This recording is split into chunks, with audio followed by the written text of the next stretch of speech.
উধারবন্দের চাম্পাটিলে বেহাল সড়কের জন্য চরম দুর্ভোগের সম্মুখীন কয়েক শতাধিক মানুষ।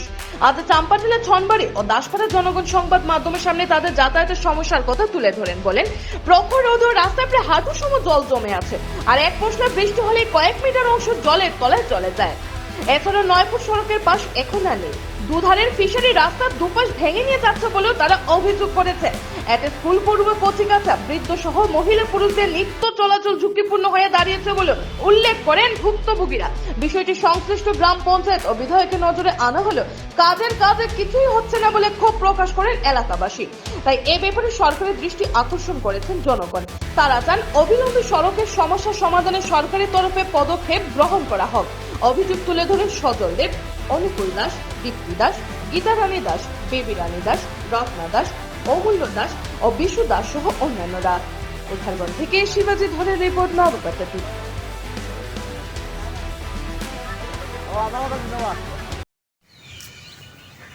আমরা শালগম গাজীর বাসিন্দা। এখানে খালি বাড়ি থেকে সোনবাড়ি যেতে এতে খুব অসুবিধা। ওই যে দেখার বাংলা দুই ফুসকুনির মাঝখানে এখানে যে সময় বৃষ্টি দেয় তা কোমর জল পর্যন্ত হয়। ওখানে বর্তমানে যখন এখন আঁটু জল আছে, বাচ্চারা যাইতে আইতে কত অসুবিধা হয়। স্কুলে লইয়া যেতে পারি না, ধরে লইয়া ফরিয়া উড়িয়া ড্রেস বদলাইয়া যেতে লাগে। আর ওই যে আমরা যে জল কলসি লইয়া জল ওভার থেকে ওভার হইয়া জল নিতে লাগে, আঁটুর উপরে খাবার উঠেই কত ছেলেরা দেখে, কত মানুষে দেখে। হ্যাঁ, আর ভিতরে যে একজন মানুষ যদি অসুস্থ হয় আমরা হসপিটাল লইয়া যেতে পারি না।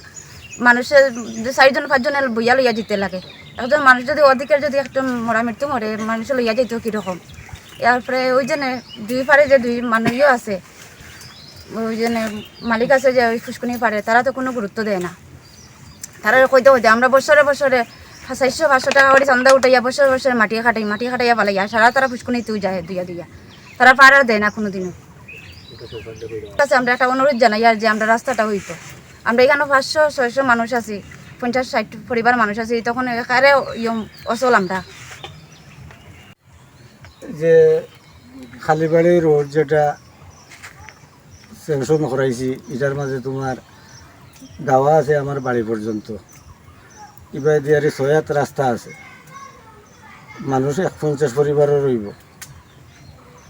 দুই দিকে ফুসকুনি আছে, ফুসকুনির দুই সাইডে থারার জায়গা তিনাত আছে, সব বাঙ্গিয়া আমরা রাস্তা পর্যন্ত বাঙ্গিয়া নের। আর দিও ফুসকুনি এক হয়ে গেছে গিয়ারি। তখন তো আমরা এদিকে যাওয়া আসা সামনে কিতাব করতাম, এটা তো সেও কোনো গুরুত্ব দেয় না। MLA কইলাম, জিপিত কইলাম, তারা কেউ এইটার কোনো গুরুত্ব দেয় না। এখন আমি কিতাব করতাম, রাস্তাকে সরকারি স্যাংশন আইছে না, এটার মাঝে কোনো সরকারি স্যাংশন আইছে না। অতটুকু পর্যন্ত আমার সরকারি স্যাংশন আইছে, আমার ফুসকুনির পার পর্যন্ত। এই রাস্তা দিয়ে কতজন মানুষ?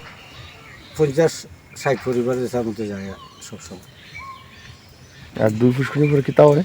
দুই ফুসকুনির তো পার এটা মালিকগুলোর নাই।